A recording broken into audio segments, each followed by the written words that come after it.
अनमोल वचन। अखिल भारतीय संत मत सत्संग के संस्थापक और गृहस्थ में आनंद योग के जनक परम संत महात्मा परम पूज्य श्री यशपाल जी महाराज अर्थात परम पूज्य भाई साहब जी द्वारा प्रतिपादित इन अनमोल वचनों का पालन करना अति आवश्यक है। ये वचन हमारी गृहस्थ आध्यात्मिक साधना के लिए मूलभूत सिद्धांत हैं, जो इस प्रकार हैं। हम दुनिया की हर चीज की कीमत आंकते हैं, अपने मानव जीवन की कीमत भी जाने व परमात्मा की प्राप्ति हेतु साधना करें। मनुष्य योनि एक उपहार है, इसीलिए परमात्मा को धन्यवाद देते हुए आधा घंटा प्रातःकाल, आधा घंटा सायंकाल पूजा अवश्य करें। सत्संग, सतनाम व सद्गुरु को प्राथमिकता देते हुए इसी के आधार पर ध्यान योगाभ्यास अवश्य करें व गृहस्थ के कार्यों को परमात्मा का कार्य समझकर उसी की याद में संपन्न करें। हर समय ये ध्यान रहे कि गुरु कृपा द्वारा परमात्मा की पवित्र सत्ता का हमारी आत्मा में वास है, अतः मन में निरंतर अपने इष्ट देव का जाप करें। मान सम्मान की इच्छा ना करें व अपमान से दुखी ना हो। परमात्मा के अतिरिक्त किसी और का भय ना करें। दूसरों की बुराई न करें, न सुने, सत्य व मधुर बोलें, अश्लील शब्द मुंह से ना निकालें, सभी से नम्रतापूर्ण व सुंदर व्यवहार करें। धर्म पत्नी के अतिरिक्त अपने से बड़ी से माता जैसा, बराबर की से बहन जैसा व छोटी से पुत्री जैसा व्यवहार करें। सांसारिक जीवन यापन की आवश्यकताएं अंतहीन हैं, इसलिए अधिक से अधिक समय सत्संग में व धन परोपकार में खर्च करें। याद रखें, न स्त्री माया है, न धन दौलत, न ही परिवार। माया वह है जो हृदय को परमात्मा से दूर हटा दे। अतः निरंतर सत्संग और सद्गुरु की शरण में रहने का प्रयास करें। भोजन अपने इष्ट को अर्पण कर प्रसाद रूप में परमात्मा की याद में करें। रात्रि में सोने से पहले अच्छे बुरे कार्यों का आत्मनिरीक्षण कर उसका समुचित पश्चाताप करते हुए ध्यान करें व प्रभु की गहरी याद में ही विश्राम करें। परमात्मा तू ही है, तेरी इच्छा पूर्ण हो।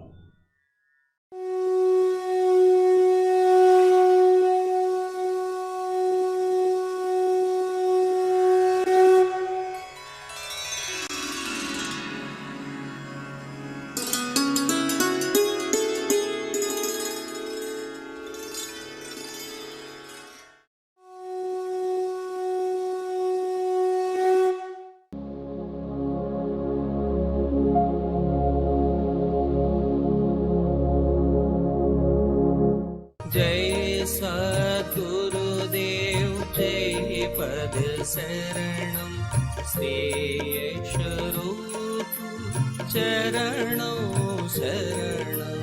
जय सद्गुरुदेव जय पद शरणं श्री स्वरूप चरणों शरणं।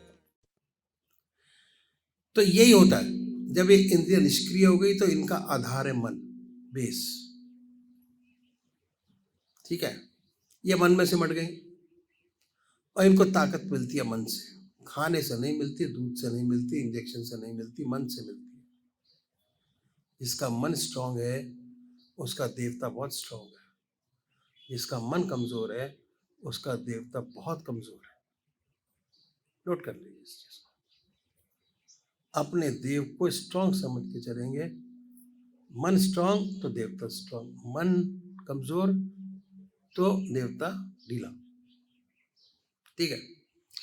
अब क्या हुआ मन में, और जब आप सुबह उठे तो बिल्कुल प्रफुल्लित काम करने की आपके अंदर शक्ति है, ताकत है। यदि ना सोए तो दिन भर जम्बाई लेते रहेंगे, कुछ काम ना होता, कहते भाई आज तो नींद नहीं आई इसलिए काम नहीं हो पाएगा, अक्सर होता है। तो बहुत जरूरी है, हमने देखा शरीर को सुलाना बहुत जरूरी है, रेस्ट देना बहुत आवश्यक है। दूसरा क्या है, ऐसे ही हमारा सूक्ष्म शरीर है जो मन बुद्धि चित्त और अहंकार से मिलकर बना है, जिससे हम सोच विचार का काम करते हैं। पहले सोचते हैं, क्रिया हाथ पैर में होती है, ना सोचे तो कोई क्रिया ही नहीं होगी। इसको भी नींद देना बहुत आवश्यक है। हमारे ऋषियों ने, महर्षि इस बात को जाना, इसलिए उन्होंने कहा कि आधा घंटा सुबह आधा घंटा सायंकाल भगवान की आराधना करो। इसलिए कहा जिससे मन को भी आराम मिले, जैसे शरीर को आराम मिला उस प्रकार मन को भी आराम मिलना चाहिए। अगर भगवान की आराधना करोगे, परमात्मा की पूजा करोगे, तो भगवान में चित्त एकाग्र होगा, कंसंट्रेशन बनेगा।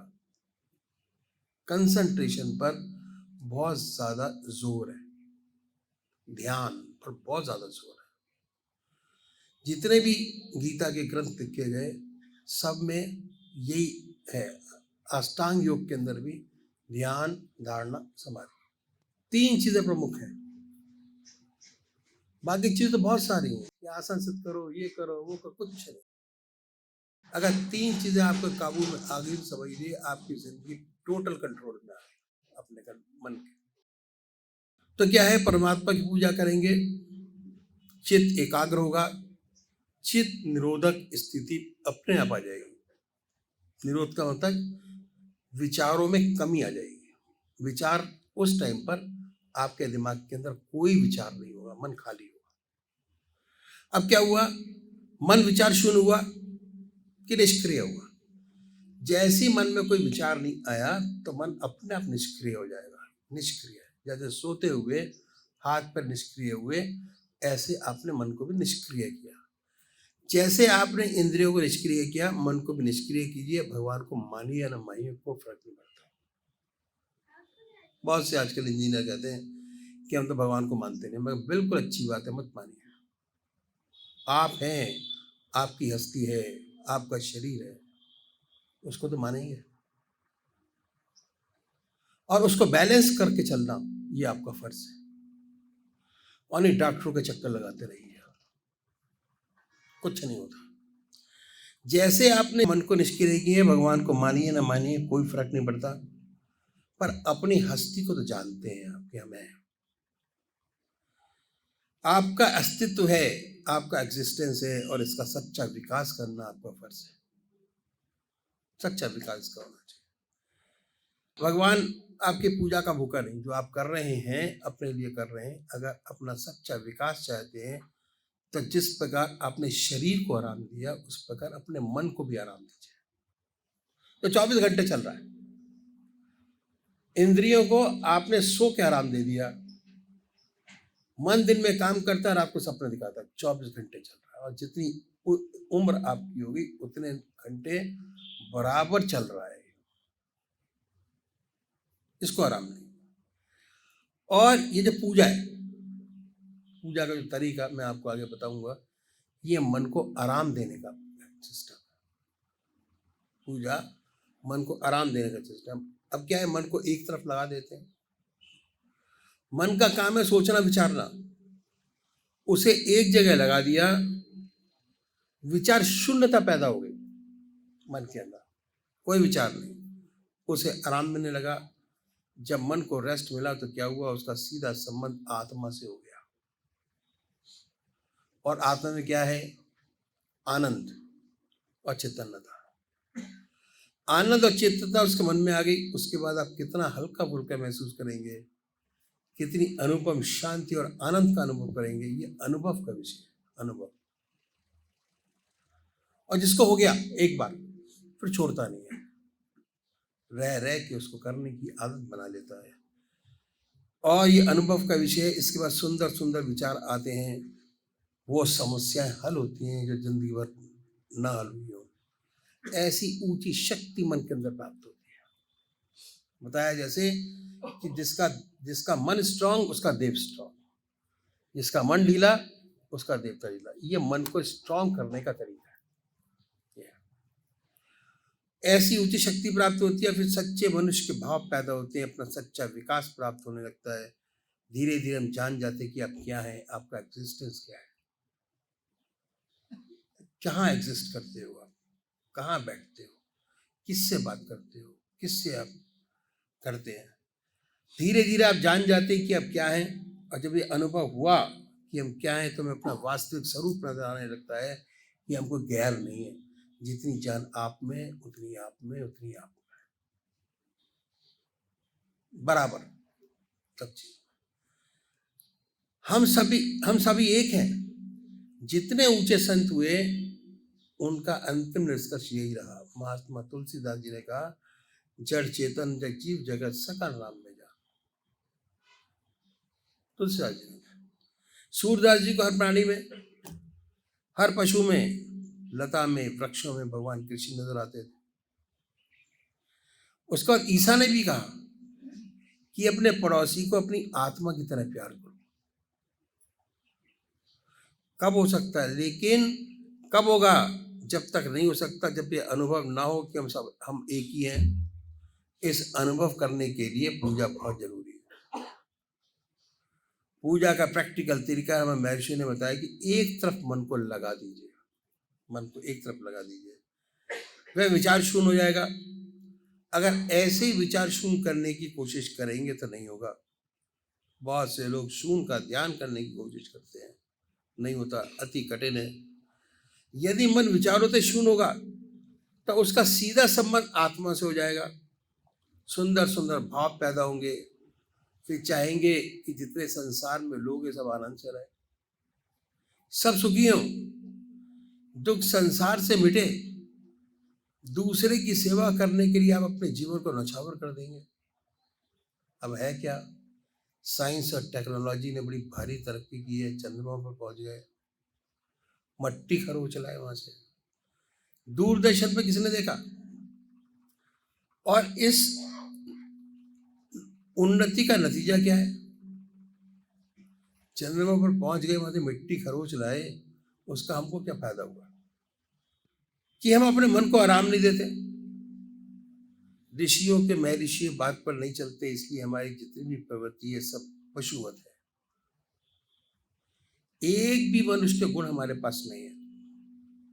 ऐसे बहुत कम लोग हैं जिनमें मनुष्यता के गुण हैं। इसलिए आज हर देश हथियार बना रहा है, बड़े बड़े हथियार, अणुबम, भयंकर हथियार, मिसाइल्स, जहरीली गैसें, और क्या किया जा रहा है, किसके लिए? मनुष्य का दुश्मन कौन हो सकता है? ये शेर चीते, इसके लिए तो एक बंदूक काफ़ी है, एक राइफल बहुत ज़रूरी है। इस सब की क्या ज़रूरत है? एटॉमिक वेपन्स की क्या ज़रूरत है? मनुष्य ने मनुष्य को मारने के लिए, हमारी अपनी मनुष्य जाति को ख़त्म करने के लिए, अपने को मारने के लिए, आज आंकड़े ऐसे हैं कि ऐसे भयंकर हथियार बन चुके हैं और लड़ाई चल रही है बहुत सी जगह। अगर गलती से चल जाए और एटॉमिक वार छिड़ जाए, सारे हथियारों का इस्तेमाल हो जाए, तो जितने आज दुनिया के मनुष्य मात्र हैं उन्हें 40 बार जन्म लेना पड़ेगा, तब भी इसका असर खत्म नहीं होगा, पूरा खत्म। पैसा कितना खर्च की होता है? अनगिनत पैसा। अगर इसको एकत्रित करके लोगों की भलाई के लिए लगाया जाए तो दुनिया की शक्ल ही बदल जाए। कोई आदमी बगैर काम का ना रहे, ना कोई बगैर घर बार का, इतनी सुंदर हालत हो जाए। परमात्मा ने हमारी पृथ्वी को स्वर्ग बनाया है। हमने जितने एस्ट्रोनॉट हैं जिन्होंने उड़ानें भरी हैं, कहते कि सबसे सुंदर ग्रह पृथ्वी है। ऐसा सुंदर ग्रह कोई भी नहीं, तो भगवान ने तो स्वर्ग बनाया, लेकिन मनुष्य ने अपनी कटुता से इसको नर्क से बदतर बना रखा है। आइंस्टाइन ने सुंदर लिखा है कि जिसके बूते पर आज हम चंद्रमा ये कहाँ कहाँ पहुँचे, उसने लिखा है कि मैं तो नहीं जानता कि दुनिया का तीसरा विश्व युद्ध कैसे लड़ा जाएगा, पर यह पूर्ण जानता हूं कि अगर चौथा विश्व युद्ध हुआ तो डंडे और पत्थरों से होगा, सब खत्म, सर्वनाश। बहुत सही लिखा है। बहुत दुनिया की बहुत बुरी हालत है, सच्ची मनुष्यता तो है ही नहीं। क्यों? क्योंकि अपने ऋषि महर्षियों के बताए मार्ग को भूल रहे हैं। तो हम देखते हैं कि भगवान हमारी पूजा का भूखा नहीं, अपने विकास के लिए, मनुष्य मात्र की भलाई के लिए, संसार की भलाई के लिए यह पूजा परम आवश्यक है, बहुत जरूरी है। अब लिखा है कि जब मन को नींद आ जाती है तो आत्मा को भी नींद आती है। जब मन को नींद, दिल को नींद आ जाती है और रूह भी गाफिल होती है, तब मैं अकेला होता हूं और मेरे इष्ट की महफिल होती है, यार की महफिल होती है। जब मन सो गया अपने इष्ट के चरणों में, आत्मा भी सो गई, तब परमात्मा का दिव्य दर्शन होता है, सच्चा ज्ञान प्राप्त होता है। तब पूजा करना बहुत आवश्यक है।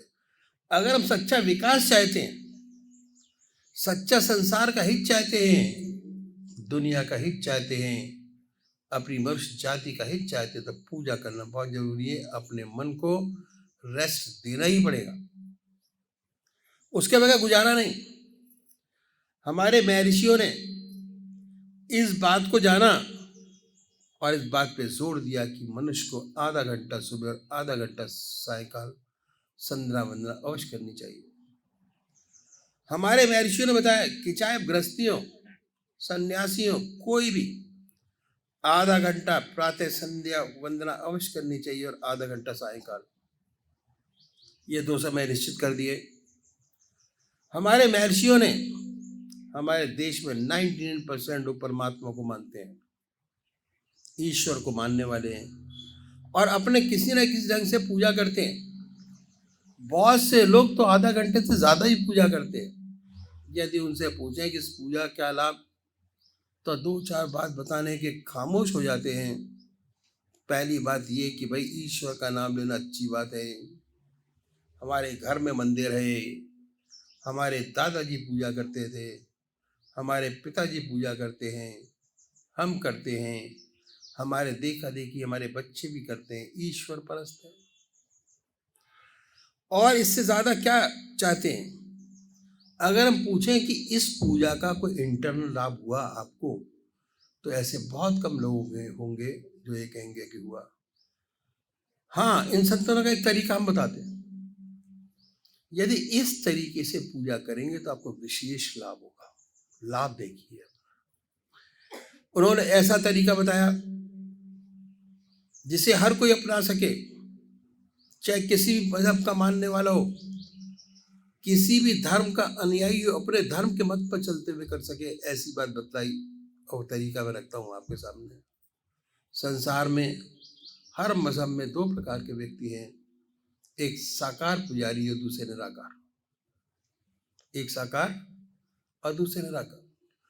और ये कोई नई बात नहीं, इनमें आपस में झगड़े भी होते हैं, वाद विवाद भी होते हैं, लेकिन सभी होते आज तक दोनों कायम है। आज आपको साकार पुजारी भी नजर आएंगे और निराकार भी नजर आएंगे। ऐसी बात है कि मनुष्य का स्वभाव कुछ ऐसा ही है, किसी को चेहरे से प्यार होता है, किसी को शक्ल से प्यार होता है, किसी को मूरत से प्यार होता है। कुछ ऐसे हैं जिन्हें शक्ल से प्यार नहीं होता। जिन्हें शक्ल से प्यार होता है वो साकार पुजारी, साकार रूप। जिन्हें शक्ल से प्यार नहीं होता वो निराकार। इन संतों ने दोनों के लिए रास्ता बताया, साकार के लिए भी, निराकार के लिए भी। तो साकार पुजारी है, उसका सबसे प्रथम कार्य क्या है कि एक इष्ट का निश्चित करना, परमात्मा का एक स्वरूप, एक इष्ट। और इसके लिए किसी गुरु की आवश्यकता नहीं है। आपकी आत्मा आपका सबसे बड़ा गुरु है। अगर आपकी आत्मा कहती है कि भगवान की कौन सी मूर्ति आपको सबसे ज्यादा प्यारी लगती है, जिसमें आप भगवान की सबसे ऊंची भावना डाल सकते हैं, उसे अपनाइए। जिसमें सबसे ऊंची भावना परमात्मा की डाल सकते हैं, उसको अपनाइए, उसे अपना इष्ट माने, उसी की पूजा करें, उसी का ध्यान करें, उसी को याद करें, उसको कभी बदले नहीं। ऐसा नहीं कि कभी आप राम की पूजा करें, कभी कृष्ण की, कभी माँ की। अगर रोज रोज बदलेंगे तो इसका विशेष लाभ आपको मालूम नहीं होगा। दरअसल में पूजा का जो मकसद है वो चित्त की एकाग्रता प्राप्त करना है, कंसंट्रेशन ऑफ माइंड, ध्यान, कंसंट्रेशन ऑफ माइंड। और कब होगा? और उससे ऊपर उठे कि कहूंगा विचार शून्य अवस्था प्राप्त करना। 2 घंटे भजन के कह रहे हैं, बोलते बोलते गला सूख गया है, आवाज नहीं निकल रही, पर मन के अंदर भजन जो चल रहा होता है, चलता, वो स्थिति हमको पैदा करनी। भजन चल रहा है, गला सूख गया, आवाज नहीं निकल रही, पर मन से चीज चलती चली आ रही, वो स्थिति है प्राप्त करना। ऐसी हालत जिसमें विचार शुरू रहता है तभी हो सकता है जब आपका एक इष्ट हो। अगर डिफरेंट इष्ट लेके चलेंगे तो कभी विचार शून्य अवस्था आपको प्राप्त नहीं होगी किसी हालत में। अगर मन को एकाग्र करना है तो आपको एक इष्ट का निश्चय करना बहुत जरूरी है। इसलिए जितने साकार उपासक हुए आज तक, सब एक इष्ट के उपासक थे। संत तुलसीदास भगवान राम के उपासक थे, और इतने बड़े राम के उपासक थे कि एक बार द्वारकाधीश मंदिर मथुरा चले गए। जब मंदिर के दरवाजे पर गए तो सबने प्रणाम किया, तुलसीदास जी ने नहीं किया। लोगों ने पकड़ लिया और कहने लगे कि आप तो भगवान के इतने बड़े भक्त हैं, आपने प्रणाम क्यों नहीं किया? तो तुलसीदास ने भगवान की स्तुति की और भगवान की मूर्ति का बड़ा सुंदर वर्णन किया, और आखिर में रो रो के कहने लगे कि तुलसी मस्तक जब चुके जब धनुष बाण लो हाथ। ऐसा कहते हैं कि भगवान के हाथ में धनुष बाण आ गया तो तुलसीदास ने दंडवत प्रणाम किया। ऐसे एक इष्ट के उपासक, ऐसे सूरदास भगवान कृष्ण के उपासक थे। उन्हें हर जगह भगवान ही कृष्ण नजर आते थे, उनके साथ भगवान कृष्ण हरदम रहा करते थे। वो कहते थे, दर दीवार दर्पण भय जित देखो तित तोय, काकर पाथर ठीक री भय आरसी मोय।